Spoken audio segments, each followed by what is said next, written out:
Adım Ерсұлтан, мен бестемін.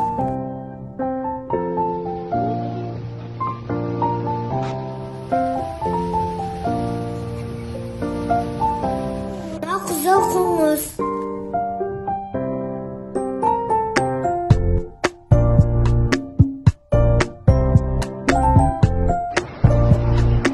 Біз демалыс өткізуге керемет жерге келдік. Жерде балық аулайды.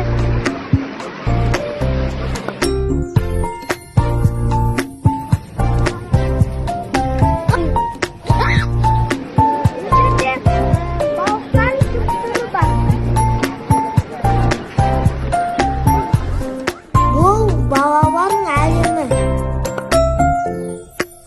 Бірге көрейік жүндер.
Biz ketdik.